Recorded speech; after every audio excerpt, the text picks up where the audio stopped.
चलिए let's start. Good morning. So we were in environmental management accounting. हम लोग environmental cost पढ़ चुके थे कि 4 तरह से क्लासिफिकेशन आई थी उसकी. यूएस एनवायरमेंटल प्रोटेक्शन एजेंसी ने हमें बताया कि 4 तरह के कॉस्ट होते हैं. कन्वेंशनल, जिसमें आता है रॉ मटेरियल और वेस्ट, मतलब रॉ मटेरियल और एनर्जी कॉस्ट. रॉ मटेरियल से रिलेटेड वेस्ट निकलते हैं, और एनर्जी कॉस्ट जो हम लोग वेस्ट कर देते हैं या एक्स्ट्रा यूज करते हैं, अनप्रोडक्टिवली यूज करते हैं. Then there is hidden cost which is generally hidden in overheads. Then third is contingent costs which would be incurred like after completion of project. Then there are relationship or intangible costs like preparation of project reports, conducting studies, conducting R&D, something like that. Then there were 2 classification as per United Nations Division for Sustainable Development, that there are costs incurred to protect the environment and cost of wasted material, labor and capital. Then in practice there are 2 costs, internal costs and external costs. Internal cost is the cost incurred by the organization, okay, and external cost is the cost borne by the society. ठीक है. And Henson and Mendoza ने जो बताया था, that was related to TQM. So environmental prevention, appraisal, environmental internal failure, environmental external failure cost. Environmental prevention cost is about buying the equipments, technology, R&D and all in order to ensure quality of environment. And appraisal was compliance. Internal failure was produced but not yet discharged, so you are treating within your organization. And external failure cost is after discharging you're now rehabilitating the environment. ठीक है. तो ये suggested था कि सारे balance score card जैसे framework में अगर सजा दिए जाए तो वो और ज़्यादा बेटर हो जाता है. Then you see there is identification of environmental cost. That is the major challenge.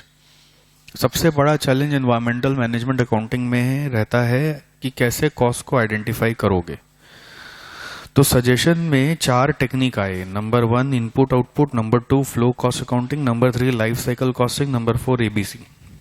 Now what is input output analysis? Input output analysis बोलता है कि आप मान लो एक अकाउंट खोलो, उसमें मटेरियल अकाउंट है मान लीजिए, तो आपने अकाउंट में, अब मटेरियल अकाउंट नहीं, प्रोसेस अकाउंट आप ऐसा सोचिए, आप लोग कॉस्टिंग में पढ़े भी है प्रोसेस अकाउंट. उसमें मटेरियल कितना इनपुट किया आप वो नोट करो, और कितना आउटपुट आया उसको नोट करो. ऑब्वियसली अगर इनपुट 100 है और आउटपुट 80 है तो हवा में तो नहीं उड़ सकता. तो हवा में उड़ा तो एनवायरमेंट में गया. लॉजिक सोचिए ना, हवा में भी उड़ा तो एनवायरमेंट में गया, या तो कचरा बन के जमा हुआ होगा. अब 20 मशीन हजम नहीं कर सकता, 20 कहीं ना कहीं है, क्या तो एनवायरमेंट में चला गया या तो आपके पास वेस्ट बन के है. So whatever left is your environmental cost. Okay, whatever left has to be environmental cost. If you have proper track of input and output you will get to know the conventional environmental cost which is related to raw material. So this is, you can say, it must be accounted. इसका accounting जरूर होना चाहिए. ये अगर आप account ही नहीं कर रहे, इसको रिकॉर्ड ही नहीं कर रहे, तो आप कभी ट्रेस ही नहीं कर पाओगे. Must be accounted, and either it would be sold by the company or it would be waste. It would be a waste which would be basically you can say that company will bury it, company will try to get rid of it. It might be hazardous waste like toxic waste. It may get evaporated in the environment. It may be toxic. Okay, you will have to incur costs to get rid of it. If it is sellable, you will sell it. If it is recyclable, okay, यहाँ पे मैंने लिखा है evaporate हो जाएगा या toxic होगा, हो सकता है कि इसको आप रिसाइकल कर लोगे. तो भाई जो इन्वायरमेंटल मैनेजमेंट करते हैं वो हमेशा ऐसा ही कुछ काम करना चाहेंगे जिससे उनका सारा वेस्ट रिसाइकल हो जाए, जितना लीस्ट इम्पैक्ट इन्वायरमेंट पे पड़े उतना एनवायरनमेंट के लिए भी अच्छा और कंपनी के लिए भी अच्छा। This is input output analysis. Input output analysis में हम लोग यही छोटी सी बात कर रहे हैं कि आपका जो मटेरियल इनपुट है और जो आउटपुट है उसका डिफरेंस अकाउंट फॉर जरूर होना चाहिए। Difference between input and output should always be accounted, and that difference might be evaporated, the difference might be of toxic waste, the difference might be sold, the difference might be recycled. So accordingly you can understand the cost that you have to incur to maintain the environment. ठीक है, तो this was input output analysis. Number 1 is over. Number 2 is flow cost accounting. Now what is flow cost accounting? मतलब आप पहले production flow सोचिए, फिर उसका costing करिए। Flow cost accounting is understanding the flow of production and then finding the cost for the flows. तो flow cost accounting में 3 flow बताया गया है। पहला flow बताया गया है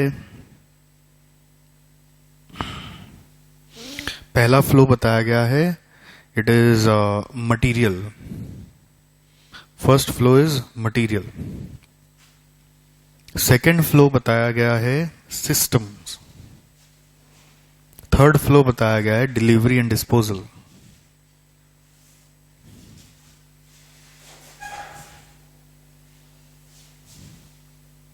मटेरियल है, सिस्टम है और डिलीवरी एंड डिस्पोजल है। Now when we are talking about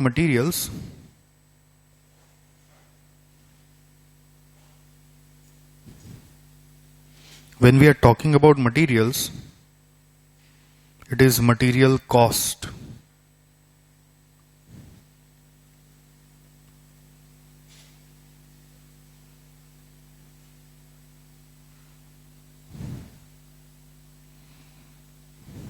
One second.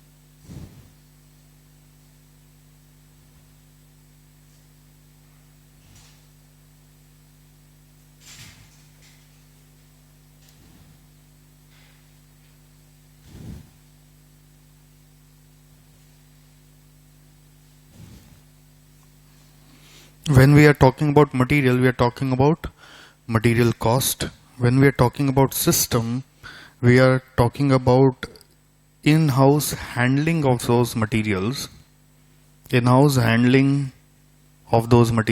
and its cost. And its cost can be overhead cost or employee cost involved in handling. And delivery and disposal is about the transportation cost of waste or any other cost of disposing the waste, disposal cost of waste. एक चीज ध्यान रखिए, हम लोग यहाँ पे finish goods का बात नहीं कर रहे हैं, ऑल अबाउट वेस्ट। कन्वेंशनल जो कॉस्ट था ना, कन्वेंशनल कॉस्ट में एनवायरमेंट कॉस्ट मतलब मटेरियल कॉस्ट आता था। तो मटेरियल कॉस्ट को लेके ही सारा चीज सोचा गया कि मटेरियल लेके आने का खर्चा सारा पहले अकाउंट फॉर होगा, तो फिर उसका मटेरियल का सिस्टम में कहाँ कहाँ मूवमेंट हो रहा है, इन हाउस हैंडलिंग मतलब with in the system, with in the factory कहाँ कहाँ मूवमेंट हो रहा है, उसका एसोसिएटेड कॉस्ट आपको देखना होगा, और उस समय क्वांटिटी लॉसेस भी क्या हो रहा है वो भी देखने होंगे। एंड डिलीवरी एंड डिस्पोजल में वी आर टॉकिंग अबाउट कि उन वेस्ट जो प्रोड्यूस हुए विद इन द सिस्टम, उन वेस्ट को आप कैसे डिस्पोज कर रहे हो। तो उसको कहीं छोड़ के आ रहे हो तो ट्रांसपोर्टेशन कॉस्ट है, कहीं आप दफन कर रहे हो तो उसका बरियल कॉस्ट है, बर्न कर रहे हो तो बर्निंग कॉस्ट है, बेच रहे हो तो शायद रेवेन्यू आ रहा है, वो कॉस्ट नेगेटिव भी हो जाता है। So flow cost accounting is an idea by way of which you can identify your environmental cost. ये सब सजेशन यूएन के जो डिपार्टमेंट हैं उन्होंने दिया कि इस तरह से आप सस्टेनेबल एनवायरनमेंट बना सकते हैं। Then third is life cycle approach. where I have less to say. It's understanding the entire life of the product and its volume during the life. Now when you see the entire life of the product, you actually get a better picture, because you know that say at the end of the life there will be some cost that you have to bear as per the environmental regulation. वही project का decommissioning cost हो गया, मान लीजिए फिर end of the life में आपको government condition लगा के रखा है कि आपको सॉइल को नेचुरल स्टेट पे लाना होगा, आपको जो वाटर आप कंटामिनेट किए उसको बैलेंस करके जाना होगा, आपको हमने जो डिफॉरेस्टेशन किया उसको ट्री प्लांटेशन में करके जाना होगा. तो ऑल दोज रिहैबिलिटेशन कॉस्ट तब क्लिक करता है जो शायद स्टार्ट में नहीं हो, शायद during the production processes during the life ना हो, बट एंड ऑफ लाइफ अगर आप पूरा विजुअलाइज अभी कर लोगे तो एंड ऑफ लाइफ का एक मेजर कॉस्ट हो सकता है, जिसको आप प्रोबेबली अपने आइडेंटिफाई करके रख दें तो थ्रू आउट द लाइफ जितना वॉल्यूम बेचा उससे अमोटाइज करके रिकवर भी कर सकते हैं. मतलब लाइफ साइकिल कॉस्टिंग का एडवांटेज ये कि प्रोडक्ट का कई बार होता है एनवायरमेंटल कॉस्ट स्टार्ट में नहीं है, एंड में नहीं है, स्टार्ट में नहीं है, ड्यूरिंग द प्रोडक्शन प्रोसेसेस नहीं है, ड्यूरिंग द लाइफ नहीं है, बट एंड ऑफ लाइफ में बहुत मेजर है. तो वो सब आपको विजुअलाइज होने लगता है.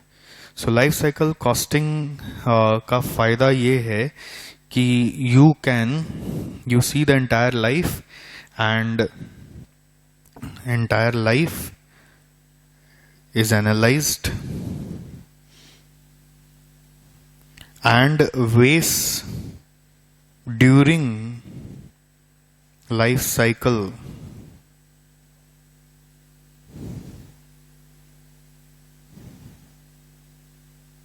and at the end of project can be identified.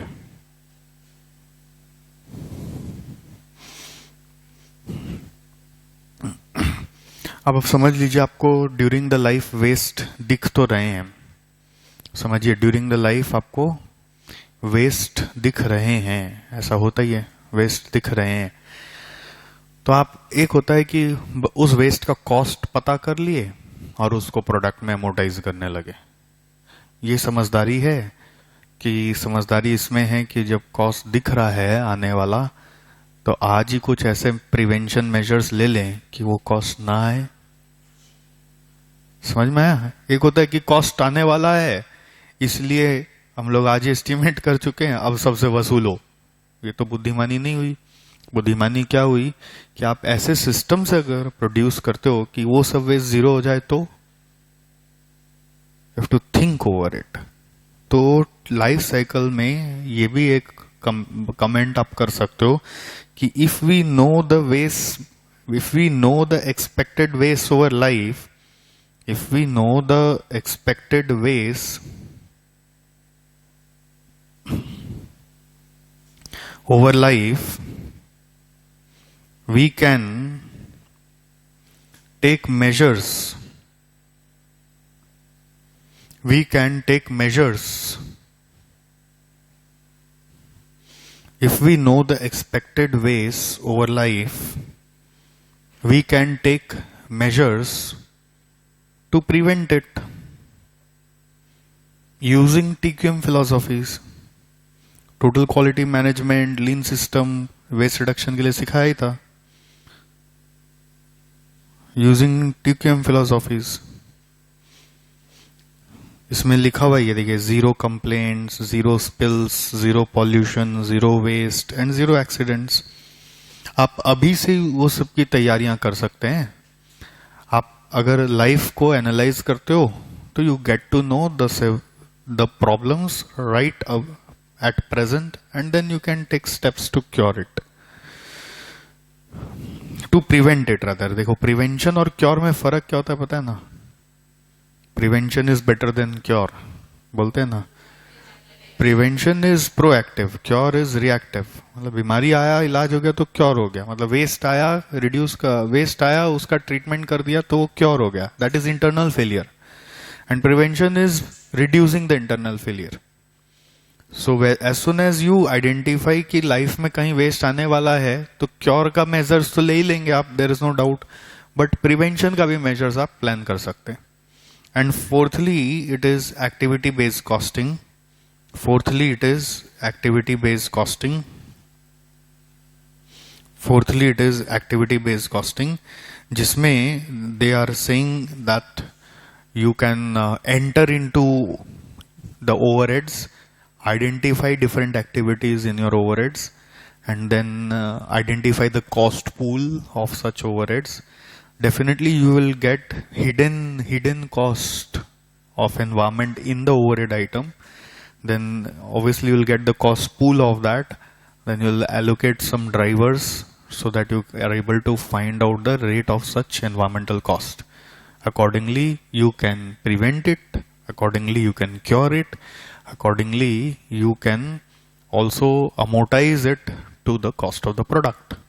Okay, so it is using ABC. It's simple. It is like using ABC. It is using ABC costing principles. You are identifying overheads, environmental cost from overheads. Identifying environmental costs from overheads. Basically यहाँ पे एक line लिखा हुआ अभी आप देखिए, which are tend to be hidden in general overheads. ये देखिए, environmental driven costs which tend to be hidden in general overheads.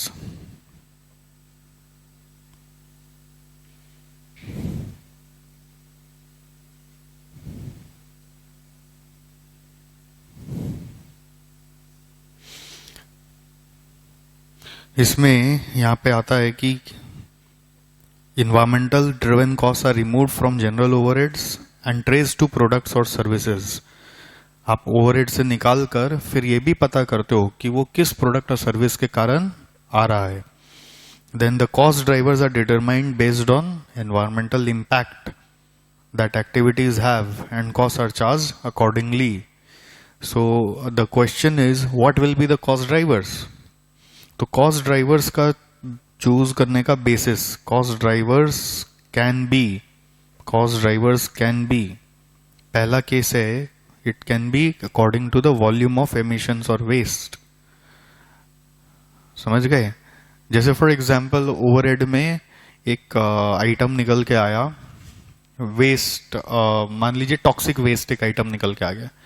Toxic waste treatment बोल के कॉस्ट निकल आया कि आपको टॉक्सिक वेस्ट को डायरेक्टली डिस्पोज करना अलाउड नहीं था, तो आपको टॉक्सिक वेस्ट को ट्रीट करके डिस्पोज करना पड़ा. तो टॉक्सिक वेस्ट ट्रीटमेंट बोल के कॉस्ट था जो ओवरहेड्स के अंदर घुसा हुआ था. ठीक है, तो उसका आपको वॉल्यूम जानना होगा, वॉल्यूम ऑफ एमिशन और volume of waste. Emission word मतलब होता है कि वो हवा में जा रहा है, और वेस्ट मतलब जमीन पे बैठ रहा है, बस ऐसा समझना है. Emission is like going in the air and waste is like it is getting consolidated. Number 2, toxicity of emission and waste treated भी समटाइम्स आपका ड्राइवर होता है. जैसे जिसका टॉक्सिसिटी ज्यादा होगा उसका ट्रीटमेंट कॉस्ट ज्यादा हो सकता है. So you can do what, you can combine the two. जैसे what you can do is toxicity of emission and waste क्या हुआ, वॉल्यूम ऑफ एमिशन जो हुआ मल्टीप्लाइड बाय उसका रेट ऑफ टॉक्सिसिटी. समझ में आ रहा है? तो जिसमें टॉक्सिसिटी ज्यादा है और उसका वॉल्यूम आप जानते हो तो ऑब्वियसली उसका ट्रीटमेंट कॉस्ट ज्यादा हो जाएगा. तो that way you have to think कि जिसका वॉल्यूम है और रेट ऑफ टॉक्सिसिटी आपको मालूम है, तो दोनों का कंबाइंड एनालिसिस से भी you will get to know, दोनों का combined analysis से भी you will get to know how, what should be the driver. Then there is another driver, environmental impact added. मतलब किस वेस्ट का सबसे ज्यादा एनवायरमेंट पे इम्पैक्ट है, उसके ऊपर आपको हो सकता है ज्यादा कॉस्ट इनकर करना पड़ता हो. ओके, सो वॉल्यूम मतलब volume of waste, word volume यहाँ पे लिखा हुआ है, देखो वॉल्यूम मतलब volume of waste multiplied by input per unit of volume का मतलब क्या है? Input means impact on environment. You can say input word is actually indicating impact per unit of volume. कौन सा वेस्ट कितना ज्यादा इम्पैक्ट कर रहा है एनवायरमेंट को, उसको लेके सोचना है. Volume of waste multiplied by impact per unit of volume. Next there is number 4, the relative cost of treating different kinds of emission. अभी relative cost मतलब बोल के लोग बोल दिया कि any other kind of, मतलब relative cost मतलब actually को precisely जब नहीं बोल पाते तो ये ऐसा sentence use करते हैं. Relative cost of treating different kinds of emission means आपको हर emission का फिर अपना अपना treatment cost समझ के उसका driver choose करना पड़ेगा. मतलब there is no perfect case obviously, it is just for brief idea that how will you select the driver. जैसे आप एकदम विजुअलाइज करिए, ओवरहेड है, उसके अंदर वेस्ट ट्रीटमेंट कॉस्ट है. अब वेस्ट ट्रीटमेंट कॉस्ट कब बढ़ेगा कब घटेगा? तो एक कारण है उसका वेस्ट का वॉल्यूम बढ़ जाएगा तो ट्रीटमेंट कॉस्ट बढ़ जाएगा, नंबर 1. वेस्ट का टॉक्सिसिटी अगर ज्यादा होगा तो उसका ट्रीटमेंट कॉस्ट ज्यादा हो जाएगा, नंबर 2. बस वही तो बात करें. और तीसरा, अगर वेस्ट का एनवायरमेंटल इंपैक्ट ज्यादा है तो उसका ट्रीटमेंट कॉस्ट बढ़ जाएगा. ड्राइवर्स का मतलब क्या होता है कि that will drive the cost up और down, that those are drivers. तो ड्राइवर्स कैसे चूज किए जाएंगे उसके ऊपर बात हो रही है कि it is dependent on the volume, it is dependent on its toxicity, it is dependent on its environmental impact. ठीक है, okay. Now next is friends controlling environment cost. How should you control? Now for control what they have taken is they have taken some examples like waste is there, energy is there, transport and travel is there, and consumable and raw material is there. Now एक एक करके सब पे सोचते हैं कि waste का treatment कैसे होगा. These are some examples. This is not an exhaustive list. It is just an example that if say our environmental costs are related to these 4 heads, then how should we control the cost? Waste का cost कैसे control होगा? आप ऐसे common sense से सोचोगे तो पता चलेगा. Waste कब कम हो सकता है?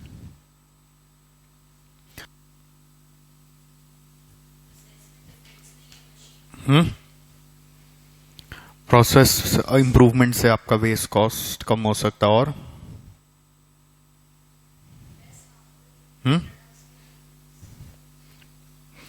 पहले इन लोग बोल रहे हैं यहाँ पे, देखो ये पैरा क्या बोल रहा है मैं आपको वो समझा देता हूँ. पहले ये तो बता रहा है कि वेस्ट खोजेंगे कैसे, वापस रिपीट कर रहा है.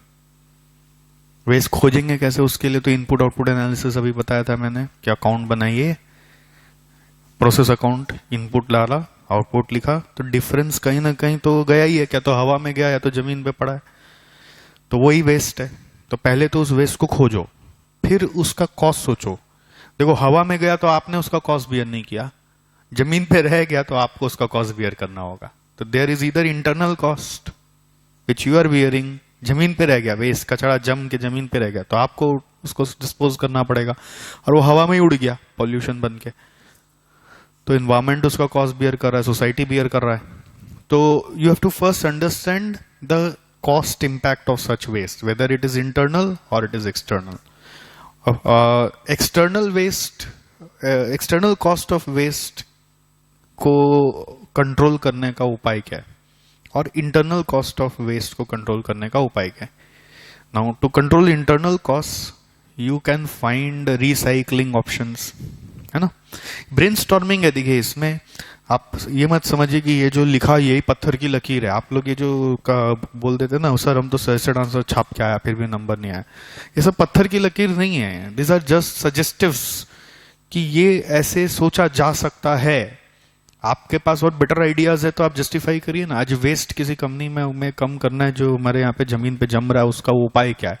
आप टेक्नोलॉजी एडवांस यूज कर सकते हैं, आप नया प्रोसेस री इंजीनियरिंग कर सकते हैं कि इस मेथड से वेस्ट कम आएगा. जरूरी नहीं टेक्नोलॉजी एडवांस करने से वेस्ट कम होगा, हो सकता है आपका जो मेथडोलॉजीज था यू अभी अपने प्रोसेस में काम करने का वो उतना स्ट्रांग नहीं था, वो वीक था, इसलिए आपका वेस्ट ज्यादा हो रहा था. तो अगर आप कोई नया इंजीनियर्ड तरीका खोजेंगे तो शायद वेस्ट कम हो जाएगा. आप रिसाइकलिंग ऑप्शन सोचिए कि वेस्ट को डिस्पोज करने के बजाय रिसाइकल करके हम लोग वापस फ्रेश यूनिट्स में कन्वर्ट कर ले, तो that way you can reduce internal cost. And for external cost, whatever is going in the air, you can make it up by tree plantation. You can balance it. You can buy carbon credits. And you should make a report कि हमने इतना waste environment में छोड़ा जिसके ऊपर हमारा कोई control नहीं था, हम लोग उसको रोक नहीं पा रहे थे, तो उसको हमने बैलेंस करने के लिए इतना इरिगेशन प्रोजेक्ट्स लगा दिया, इतना हमने मान लीजिए वाइल्ड एनिमल्स के लिए हैबिटेबल जगह बना दिया, इकोसिस्टम को बैलेंस करिए आप. इतना हमने कॉन्टेमिनेटेड लैंड को वापस एग्रीकल्चरल एक्टिविटीज के लिए रीडेवलप करा दिया. ऐसे आपको बताना पड़ेगा. समझ आ रहा है? मतलब जिसके ऊपर आपका कंट्रोल है उसको तो आप अपने इंटरनल सिस्टम से सुधार सकते हैं. जिसके ऊपर आपका कंट्रोल ही नहीं है, जो ऊपर हवा में जा रहा है, उसको आप कैसे सुधार सकते हैं? तो उसका बैलेंसिंग करने का उपाय है, कार्बन क्रेडिट उपाय है. आप मान लीजिए ग्रीन हाउस बना दीजिए, उसमें ट्री प्लांटेशन करिए. किसी तरह से आपको बैलेंसिंग करना पड़ेगा. That's the thing. तो यहां पे देखिए वेस्ट के लिए बोल रहा है number 1, mass balance approach is same accounting वाला approach, input output approach. IO मतलब input output, use to determine how much material is wasted in production, whereby the weight of material bought is compared to the product yield. समझ में आ रहा है? Whereby the weight of material bought is compared to product yield, यानी output. From this process, potential cost savings may be identified. In addition to these monetary costs to the organization, waste as environmental cost. देख रहे हैं, monetary cost है यानी internal cost है, और environmental cost है यानी कि उसका external cost है. एंड उसके अलावा आपका waste greenhouse gases in the form of methane generate कर देता है. जैसे ही आप उसको हवा में छोड़ते हो तो वो हवा में तो कोई गैस बन के जा रहा है, कोई भी वेस्ट हवा में जा रहा है तो कोई गैस बन के जा रहा है, और वो गैस जनरली होते हैं greenhouse gas. Greenhouse gas समझते हैं क्या आप? कुछ याद है? Those are the gases which makes the earth warmer. And if it is more warm, if the earth gets more warm, we won't be able to survive on earth. And again उसमें ये भी आता है कि the warmer the earth, it will also make a hole in the ozone layer.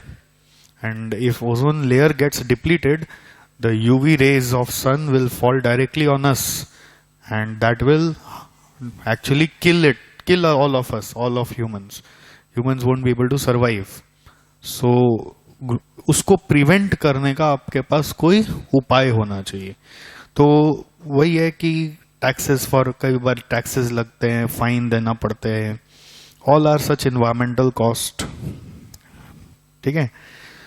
तो देखो actually इस para में ये एग्जॉस्टिव नहीं है, ये जस्ट इलस्ट्रेटिव्स है. These are just illustrations, these are not exhaustive. तो you may be able to write a better answer in this para. आपको यहाँ पे आइडिया दे दिया इंटरनल है एक्सटर्नल है. अब इंटरनल को इंप्रूव करने का आइडिया नहीं दिया यहाँ पे. यहाँ पे सिर्फ बोला इंटरनल कॉस्ट होता है और एक्सटर्नल कॉस्ट होता है. आप बेटर आंसर लिख सकते हो. ठीक है? Then there is water. Water के लिए भी बहुत अच्छा बात बोला है. हर ऑर्गेनाइजेशन 2 बार वाटर के लिए पे करता है. एक बार तो पानी खरीदता है. हाँ जी, हम लोगों को पानी फ्री में मिलता है क्योंकि हम लोग मेट्रोपॉलिटन सिटी में रहते हैं, और मेट्रोपॉलिटन सिटी का कुछ बेसिक उसूल है कि यहाँ म्यूनिसिपैलिटी होता है. म्यूनिसिपैलिटी का रिस्पॉन्सिबिलिटी होता है कि वो आपको पानी और सीवरेज और बाकी जो रोड वोड का सुविधा है वो बेसिकली अच्छे से दे. जो टीयर 2 टीयर 3 में म्यूनिसिपैलिटी नहीं होते ठीक से, तो वहां पे ये सब प्रॉब्लम भी सबसे ज्यादा होती है. एनीवे, यहाँ पे तो कलकत्ता में तो भैया गंगा नदी है, इसलिए पानी मीठा सबको मिल जाता है. थोड़ा सा दूर जाते हैं जहाँ गंगा नदी का पानी नहीं पहुंच पाता है, वहां पे पानी खरीदना ही पड़ता है. तो we all pay for water, but factories pay at higher rate. Industrial use के लिए water comes at more higher rate, and then they again pay for its disposal. जो कंटामिनेट हो गया वाटर, वो वाटर को डिस्पोज करने का वापस से कॉस्ट है। तो वाटर का यूसेज पे खास ध्यान दिया जाना चाहिए। That's the thing that they are saying. The concern here is businesses pay for water twice, first to buy it, secondly to dispose of it.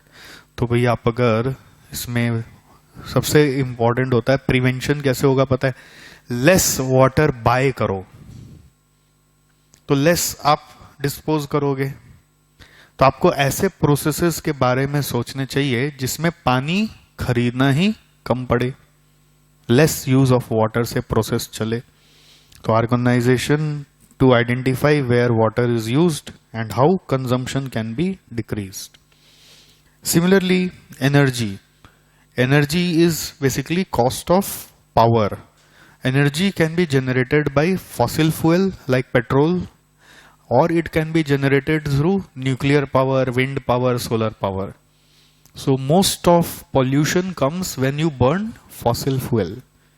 Pollution doesn't come when you are using solar energy or nuclear power, etc. Okay, nuclear power is obviously not in the scope of abhi entities because it has not been officially implemented across the world, but solar power, wind power are the alternative sources where there is no pollution. You can still generate electricity.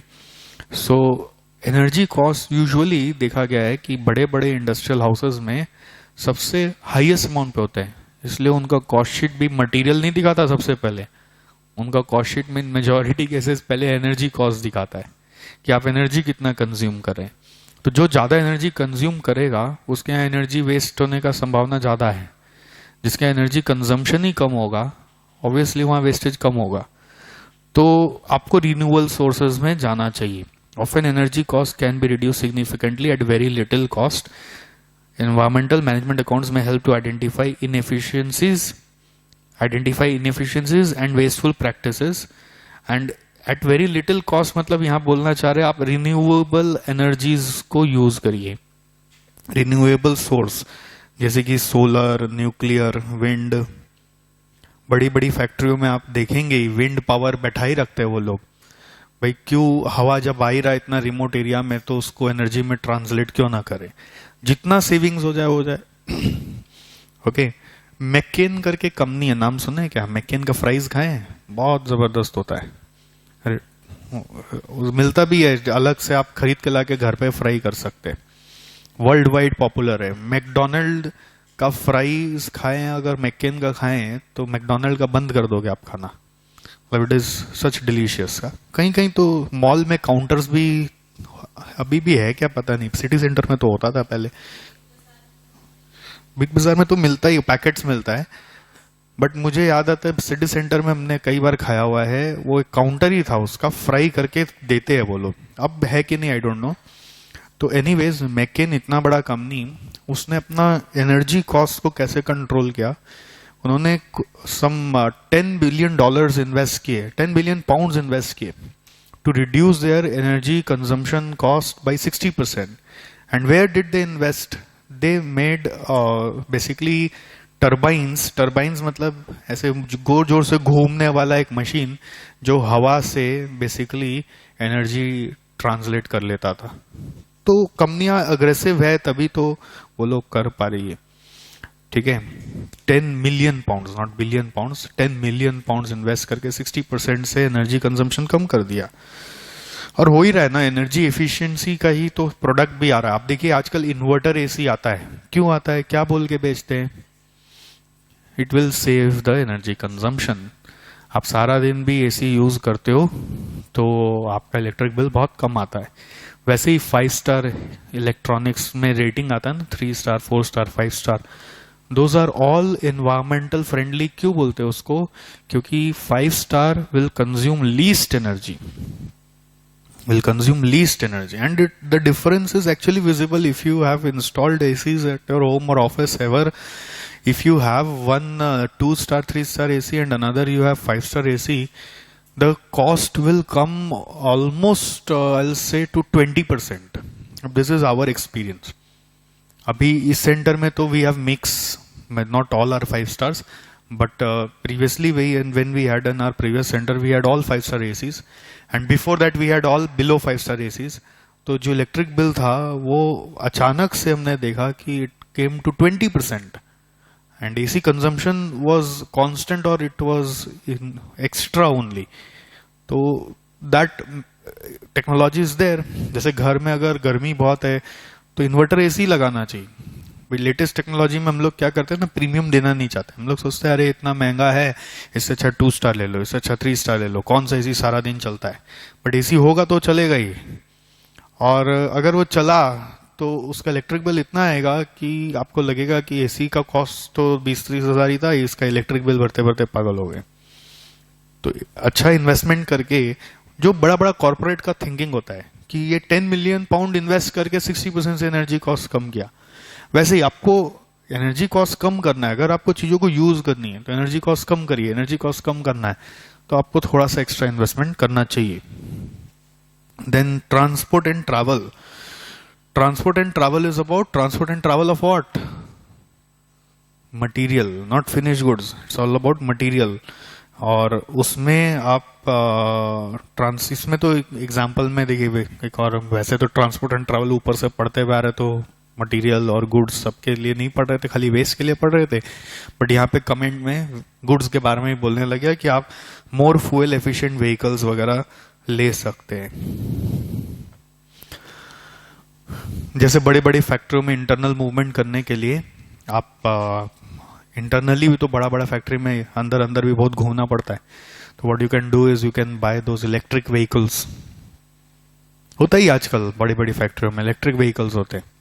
क्या आप उसमें ही load करके सामान इधर से उधर ले जाइए, लोकली जो मूव कराना है. Then consumables and raw materials cost को कम करने का उपाय है. They are saying that it is only by analysis of all the cost you can control any cost. It's an internal cost. Consumables and material are internal costs. तो internal costs are usually easy to control. ये transport and travel भी क्या है? Internal cost है, correct. उसका transportation and travel का payment तो आप करते ही हो, आपको दिख ही जाएगा कि आपका फ्यूल कॉस्ट कितना चल रहा है. तो फ्यूल कॉस्ट ज्यादा लग रहा है तो you can focus on it and try to reduce it. कि कैसे वो फ्यूल कॉस्ट रिड्यूस होगा. रिड्यूस करने का उपाय है कि आपको थोड़ा एनर्जी एफिशिएंट या फ्यूल एफिशिएंट व्हीकल्स लेने पड़ेंगे. ठीक है. तो it is just for idea. I will say कि don't memorize it perfectly. You can write things of your own. Prefer writing on your own. Prefer writing on your own. Next, reasons for controlling environment cost. क्या कारण है environmental cost control करने का? Why should you control?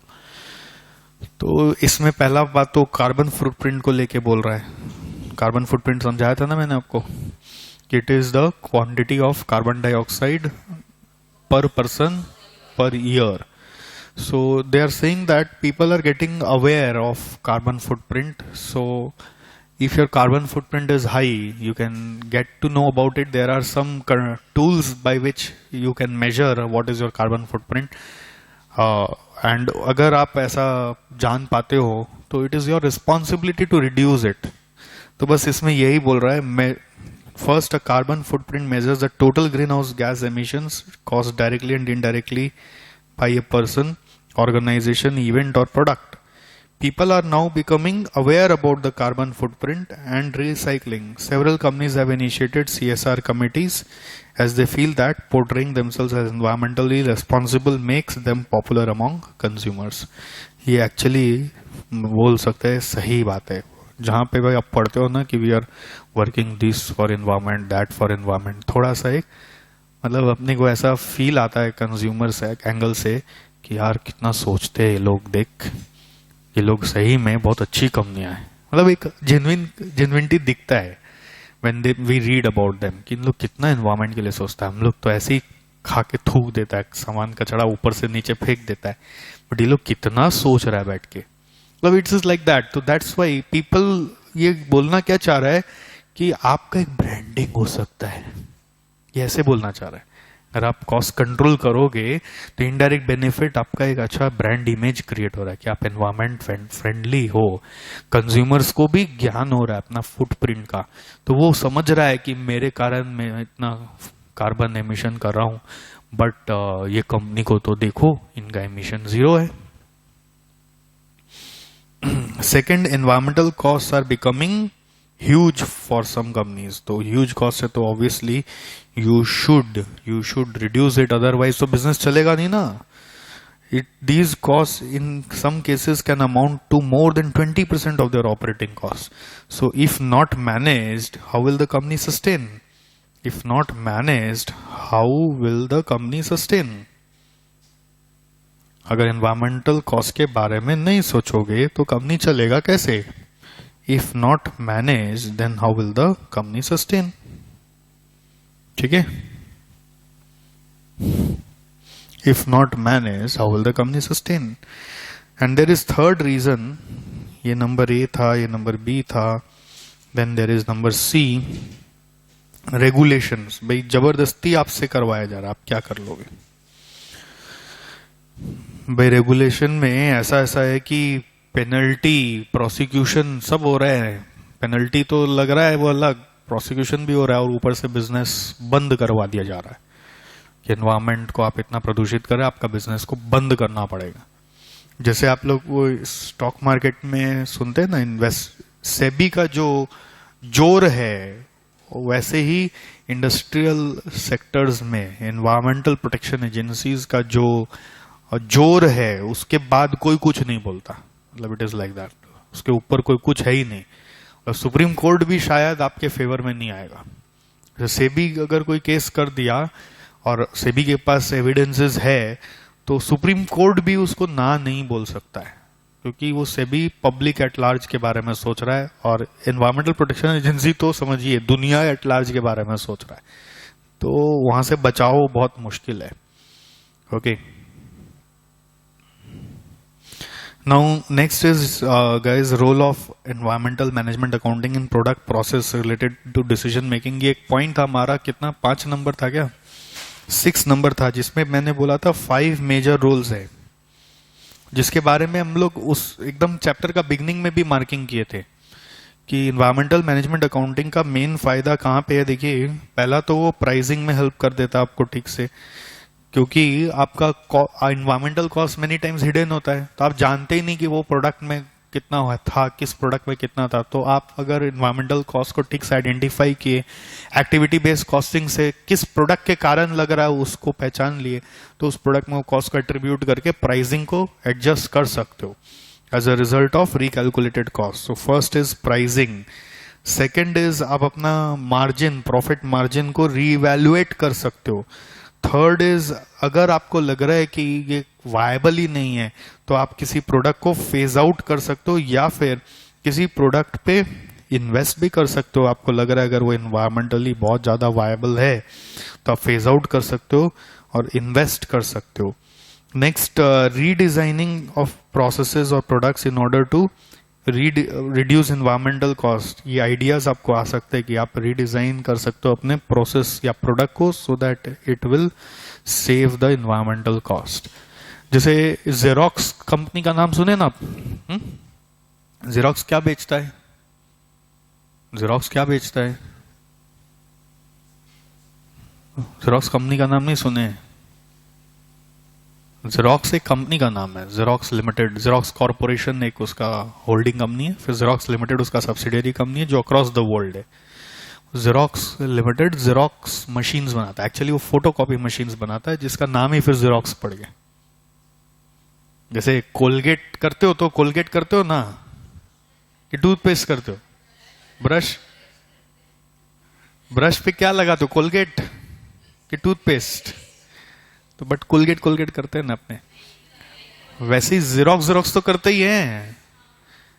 हाँ, LIC है क्या आपका? LIC है बोलता है, लाइफ इंश्योरेंस है। LIC का फुल फॉर्म क्या है? Life insurance corporation. तो आपका लाइफ इंश्योरेंस कॉर्पोरेशन है। तो वही हम लोग थोड़ा सा कॉमन सेंस से डिविएट हो रहे हैं ना। वैसे ही है कि जेरोक्स में हम लोग सोचते हैं हम लोग जेरोक्स करवा रहे हैं, but actually Xerox is the name of the company which makes photocopy machines, and majority of photocopy machines are sold by the company on lease basis, क्योंकि एक्सपेंसिव मशीन्स होते हैं तो लीज मॉडल पे आते हैं, भाड़े पे आते हैं। एंड फिर जैसे ही वो प्रोडक्ट का मैच्योरिटी हो जाता है, यानी वो प्रोडक्ट थोड़ा, यानी मशीन उनका थोड़ा पुराना सा हो जाता है, तो लेटेस्ट अपडेटेड मॉडल लोग चाहते हैं, जिससे कि ज़्यादा स्पीड में कॉपी हो, ज़्यादा अच्छा क्वालिटी आए, ज़्यादा वेरिएशंस में कॉपी हो पाए। तो कंपनी ऑप्शन देता है यूजुअली उन बायर को, आप अपना पुराना वाला भेज दो, हम लोग रिसाइकल कर लेंगे और आप नया वाला ले लो, कन्वर्जन चार्ज आपसे ले लेंगे। तो इनके ऊपर एक प्रॉब्लम आ रही थी कि जब नया वाला भेज रहे हैं तो पैकिंग करके भेजेंगे, ठीक। अब पुराना जब कंज्यूमर से मंगा रहे हैं तो वो पैक नहीं कर पा रहा है।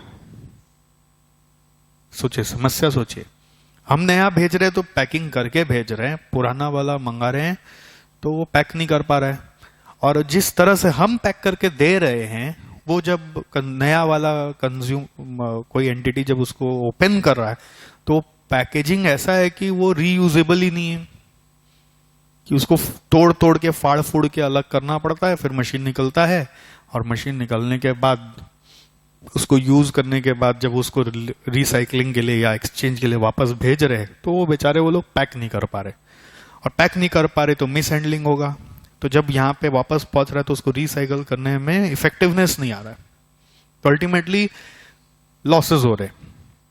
एंड जो भी सोचो, इन्वायरमेंटल इम्पैक्ट क्या है कि कंज्यूमर को जब भेजा हमने मशीन तो पैकेजिंग मटेरियल को डिस्ट्रॉय तो किया ही होगा, रीयूज नहीं हुआ मतलब डिस्ट्रॉय हुआ, तो एनवायरमेंटल कॉस्ट भी है उसका, हो सकता है वो कंज्यूमर बियर नहीं कर रहा है, सोसाइटी एट लार्ज बियर कर रहा है।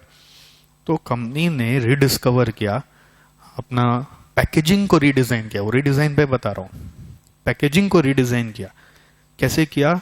उन्होंने कुछ ऐसे टोट बोलते हैं, टोट बैग सुने क्या? टोट मतलब बेसिकली समझिए, जैसे टोट एग्जांपल लॉरी देखे ना, लॉरी के पीछे जो कवर बने हुए होते हैं, कंटेनर, लॉरी के पीछे में जिसमें गुड्स रहता है, कंटेनर रहता है ना, वो रेक्टेंगुलर शेप का, उसको टोट बोलते हैं। वो कवर्ड भी होता है, कंटेनर जैसा फील होता है, और अनकवर्ड भी होता है, करेक्ट? लॉरी में होता है ना ऐसा, उसको टोट बोलते हैं एक्चुअली। जैसे ये लॉरी है तो ये जो एरिया है लॉरी का, दिस इज टोट। वो कवर्ड भी होता है, ओपन भी होता है ना? तो उसका खासियत क्या होता है पता है? ऐसे खुल जाएगा, समझ गए? तो ये इस ऐसे जो भी पैकेजिंग होते हैं उसको टोट बोलते हैं। इसका जो बाउंड्रीज है वो ऐसे कभी भी खोल सकते हो, बड़ा चीज को फट से डाल सकते हो, इधर से भी खुल जाता है ना, मतलब इस तरफ से 3 वेज ओपन होता है वो लॉरी का। ऐसे ही जेरोक्स मशीन बनाने वालों ने क्या किया? पैकेजिंग टोट सिस्टम में किया, समझे?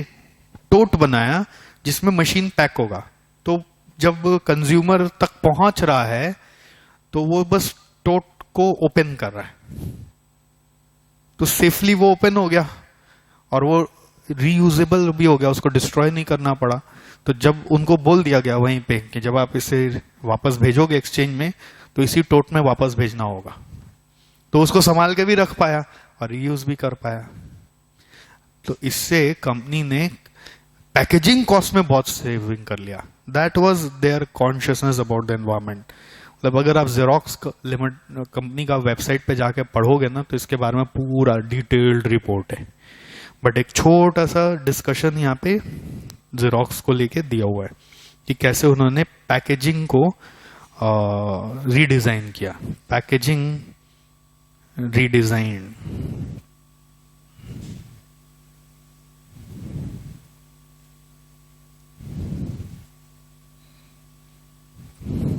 ठीक है? ये सब आइडियाज तो तभी आते हैं ना जब किसी कॉस्ट के बारे में जानकारी रखोगे तो you will get to know. Then एक और है improving house keeping and monitoring of environmental performance. It's about creating the sustainable environment, you can say It is all improving housekeeping and monitoring of environmental performance. That also can be suggested through environmental management accounting. Okay. Advantages of EMA is there in improving the revenue. It is there in improving revenue. It will reduce your cost.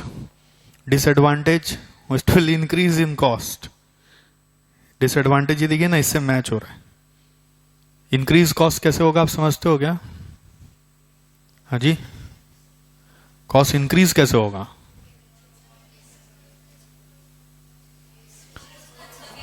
Report बनाएंगे, research करेंगे, studies करेंगे, नया latest pollution control equipment पे invest करेंगे, compliance cost, appraisal cost, prevention costs are increase in cost. And दूसरा cost of failure, मतलब ऐसा भी हो सकता है कि आप अगर environmental management करने गए, आप कर नहीं पाए, ये भी हो सकता है, because most of the things are hidden also. Thus the cost of cleanup and fines on violation of any government environment policy may be huge. आप नहीं कर पाए तो वो एक बहुत बड़ा नुकसान है. But again, I will say prefer writing on your own. बहुत अच्छा लिख सकते हो आप. Prefer writing on your own. मतलब आपका मन से इतना पढ़ने के बाद जो आंसर्स आएगा वो ज्यादा बेहतर आएगा. ये उतना मजेदार नहीं है. Increase in revenue, decrease in cost और increase in cost, cost of failure, उतना मजा नहीं आया. आप खुद बहुत अच्छा बात बता सकते हैं यहाँ पे.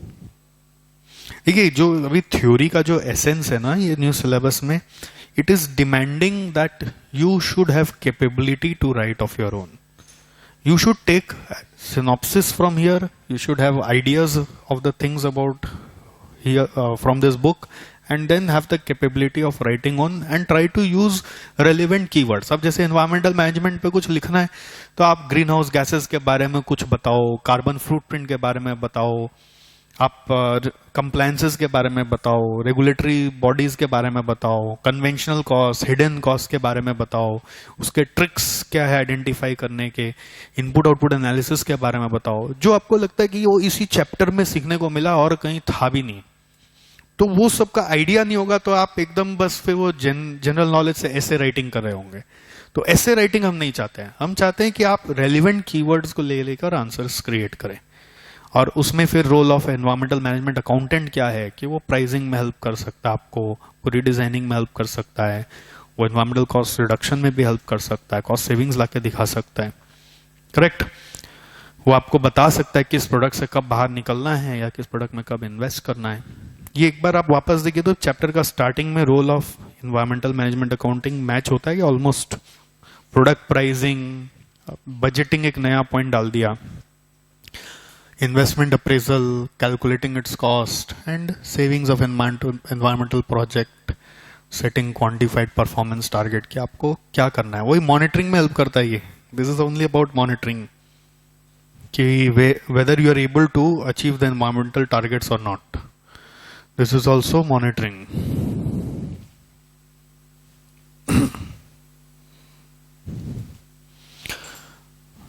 So देखिए, अभी इससे प्रैक्टिकल क्वेश्चन कैसा बनेगा वो तो मैं नहीं जानता, बट आई एम श्योर कि इससे जो क्वेश्चन थ्योरी जैसे बन सकते हैं वो कैसे होंगे.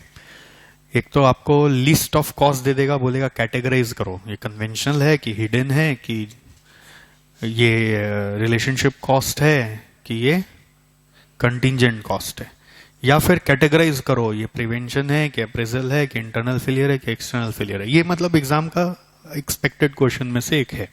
और जिसके लिए कुछ नहीं, ये लिस्ट पढ़ना है खाली. ये लिस्ट को अच्छे से पढ़ोगे, इसके अंदर भी कितने सारे नाम है आप देख पा रहे हो, है ना. तो ये सब नाम को अच्छे से पढ़ोगे तो वो आंसर लिख पाओगे. मतलब that is one my expectation from this portion कि आपका ये क्वेश्चन बनता है. और दूसरा, आपके लिए कोई इंक्रीमेंटल एनालिसिस आ सकता है. इंक्रीमेंटल एनालिसिस मतलब रेलेवेंट कॉस्टिंग में जैसे करते थे कि अगर आप प्रिवेंशन करोगे, टोटल क्वालिटी मैनेजमेंट के समझ में भी करते थे कि प्रिवेंशन करोगे तो आपका प्रिवेंशन कॉस्ट ये है, अप्रेजल का कॉस्ट ये है, उसके अगेंस्ट में इंटरनल फेलियर, एक्सटर्नल फेलियर जो सेव हो सकता है वो ये है. तो आपको इंक्रीमेंटली देखना है कि फायदा हो रहा है कि नुकसान हो रहा है. लाइक TQM इधर भी सम्स बन सकते हैं, एंड उसको कॉमन सेंस से करने का है, जस्ट पढ़ने का है और हेड में सजाने का है, कोई कॉन्सेप्चुअली कुछ अलग हटके नहीं आएगा। अगर आपको टर्मिनोलॉजीज मालूम है तो you want face lot of trouble. Relevant costing can be applicable, TQM can be applicable. आप ये लिख के रख दीजिए, practical sums can be in the light of, from this chapter, practical sums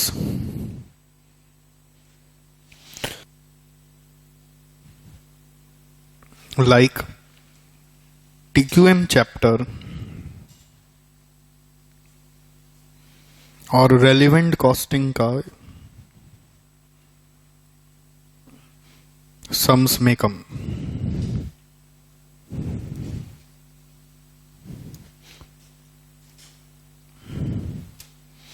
end of course case studies तो 100% आ सकते हैं, case studies को लेकर तो कोई ऑब्जेक्शन होना ही नहीं है, but this is what we are expecting कि वो पूछ सकते हैं आपसे एनवायरमेंटल मैनेजमेंट अकाउंटिंग पे। They will ask some simple questions.